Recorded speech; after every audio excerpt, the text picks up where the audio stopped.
The movie begins with the roar of jet engines. A large airplane descends and lands smoothly at Antwerp Airport. The runway lights glow against the night sky. Out of the busy airfield, the camera moves toward a terminal where we see a young woman named Giovanna. She enters a restricted room carrying a bag full of technical equipment. Carefully, she sets up her hidden microphone and camera system. From this hidden spot, she is able to intercept and listen to every sound coming from inside the arriving aircraft. She speaks softly into her earpiece, relaying updates to her team. The path is clear. No cops in sight. You're good to move. Meanwhile, on the runway, several containers are being unloaded. Suddenly, 2 police cars emerge from one of the shipping containers. Their sirens are silent, but their lights flicker as they speed directly toward the aircraft. At first, it looks like a security raid. The workers inside the plane freeze, believing the police have arrived.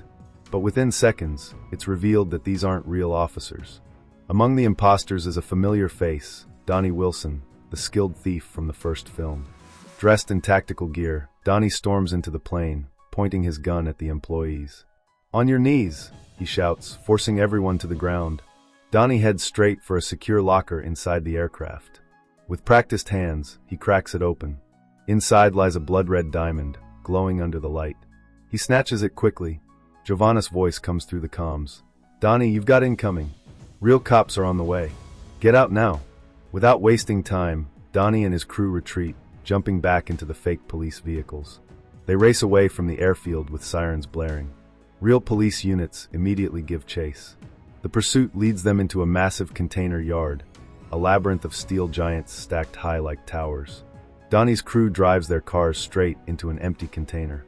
A crane operator, bribed beforehand, seals the container and lifts it onto a waiting truck. Within minutes, the police searching the yard lose track. The truck quietly drives away, carrying Donnie, his men, and the stolen red diamond safely hidden inside. The heist is clean. The team has pulled off another massive robbery. Across town, the story shifts to Nick O'Brien, the relentless detective from Los Angeles, who is now living a quieter life. Early in the morning, he sits at his kitchen table sipping coffee. His eyes are tired, his face hardened by years of chasing criminals. Suddenly, the news report on his TV catches his attention. Breaking news from Antwerp. Authorities confirm a daring robbery at the airport. A rare diamond, valued in the millions, has been stolen. Nick freezes. He doesn't need to hear more. He knows exactly who's behind this. With a grim smile, he mutters. Donnie determined, Nick makes up his mind. He must travel to Europe. Donnie's game isn't over yet, and Nick won't let him vanish again. Meanwhile, in France, Donnie is already making moves. He meets with a notorious criminal syndicate known as the Panthers, led by a ruthless mastermind called Panther himself. Alongside Panther is Giovanna, who now works closely with the group. The Panthers have a new target, the World Diamond Center, WDC, one of the most secure vaults in the world. Giovanna explains the plan. We'll need someone inside WDC, someone who can blend in, get access, and gain their trust. Once we're in, the rest of the job follows. Donnie, ambitious as ever, volunteers. He knows the risks, but the reward is too tempting. Giovanna assures him that she can help arrange a cover identity and a small office space inside the WDC, making him look like a legitimate dealer. Donnie nods. He's all in. At the same time, Nick arrives in Europe. He begins his hunt by tracking down Holly, a woman who had past ties to Donnie in Los Angeles. Confronting her in a dimly lit apartment, Nick presses for information. "Where's Donnie?" he demands. At first, Holly refuses to speak. But when Nick slams his hand on the table, his voice sharp and threatening, she finally breaks. He's in France. That's where he took the money. That's all Nick needs. Without hesitation, he heads for France. In Paris, Donnie's infiltration of the WDC begins. Giovanna introduces him to Shava, a respected woman in the diamond business who has influence inside the center.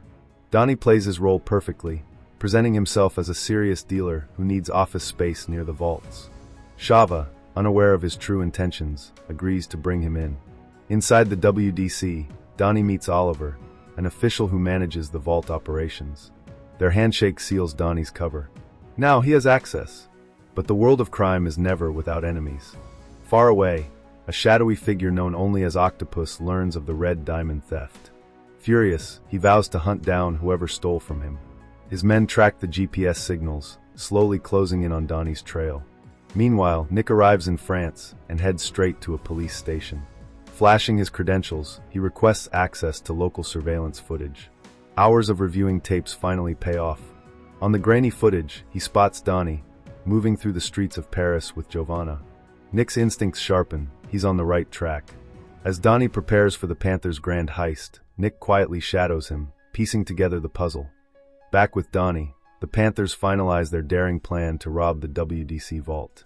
They study blueprints, security rotations, and sensor systems. Giovanna stresses timing and precision. One mistake, and it's over.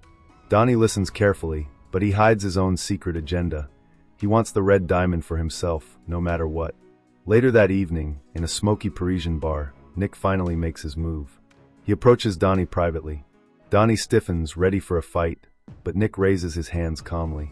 "I didn't come here to arrest you," Nick says. "I'm done being a cop. I quit. I've been chasing you for years, and I realized something. You guys win. We lose. So I've made a decision. I want in." Donnie stares, suspicious. "You expect me to believe that? Believe it or don't. But I know your next job, and I want to be part of it." Donnie, calculating, sees the potential advantage. After a tense pause, he nods. "All right. Tomorrow, you meet the Panthers." The next day, Giovanna introduces Nick to the crew. She interrogates him lightly, testing his story. Nick smoothly lies that he once worked in private security and met Donnie in prison. Satisfied, Giovanna allows him into the fold. Nick also convinces Shava at WDC to let him open a locker inside the vault, claiming he needs a secure place for his own diamonds. Shava agrees. Step by step, Nick embeds himself deeper into the operation. But all the while, Octopus's men gather intel. They discover the thief who stole the red diamond is operating out of the WDC. Danger inches closer. One night, the Panthers take Nick out to a nightclub. The music booms, lights flash, and drinks flow freely. Nick blends in, dancing with Giovanna, their chemistry sparking under the neon glow. But not everyone approves. Marco, a hot-headed member of the Panthers, watches with jealousy. Tensions boil over, and soon fists fly. Marco and Nick trade punches in the middle of the dance floor until Giovanna intervenes, pulling them apart. Later, as Nick and Donnie head home, a convoy of black SUVs blocks their path. Armed men surround them. Octopus's crew. Dragged onto a speedboat, Nick and Donnie are taken far out into the ocean. There, under the moonlight, a ruthless enforcer named Zamba confronts them. "You stole our boss's diamond. The red stone belongs to Octopus. Give it back or die here tonight." Donnie trembles, realizing the danger. Before they can respond, Zamba's men shove both Donnie and Nick overboard into the freezing water. The waves crash above their heads as the criminals speed away, leaving them to drown. Gasping, the two men barely survive, swimming back to shore. Exhausted, they drag themselves onto the sand, blaming each other for the disaster. But one thing is certain now. Octopus is real, dangerous, and he won't stop until he gets his diamond back. The next morning, Donnie and Nick return to the Panthers' hideout. Marco is nowhere to be seen, having distanced himself from the team. Giovanna lays out the final blueprint of the heist. The plan is bold. They will break into the WDC vault through the roof. Donnie and Nick inspect the vault once more. Wearing a special suit embedded with hidden cameras, Nick walks inside with Oliver and Shava, pretending to check his locker. The Panthers, watching the live feed, study every detail. The laser grids, the thermal sensors, the guard rotations. Nick discreetly sprays a chemical solution on the motion detectors, disabling them. Every move is calculated. Every second is critical. The stage is set. The heist is only days away. The screen reopens where the tension from the last chapter left off. The chaos in Los Angeles hasn't subsided, it has only evolved. Merriman's loyal crew, those who survived the first bloody clashes, regroup in the shadows, still haunted by the betrayals that shattered their empire. They know that every move they make is being watched, every step a risk, because Big Nick O'Brien is still on the hunt. Nick hasn't forgotten the heist that slipped through his fingers, the humiliation of being played by cleverer wolves. His obsession has hardened, turning into a relentless mission. He is no longer just chasing criminals, he is at war with them. His life, his career, his very soul, is wrapped up in this vendetta. The streets of Los Angeles become the chessboard once again. This time, the stakes are even higher. Rival crews clash for dominance. European connections leak into the city's underworld. and international money laundering circles surface. The action shifts beyond LA into Vegas and Miami, where banks, casinos, and armored transports become the new battlegrounds. Nick follows the breadcrumbs, tracing the syndicate's operations to an elaborate network of smugglers and mercenaries. He interrogates, intimidates, and breaks anyone in his way, showing the brutal side of law enforcement. His team watches as their leader becomes darker, blurring the line between lawman and outlaw. Meanwhile, Donnie resurfaces, the clever driver and inside man who once played both sides. This time, he's no longer just a pawn.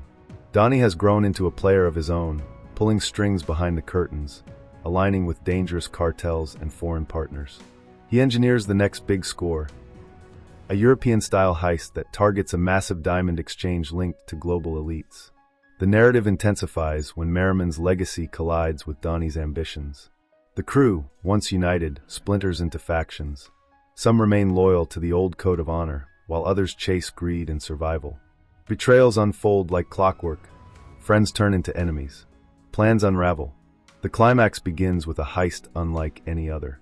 Downtown LA becomes a war zone, armored trucks flipping, helicopters circling, SWAT teams clashing with mercenaries in burning streets.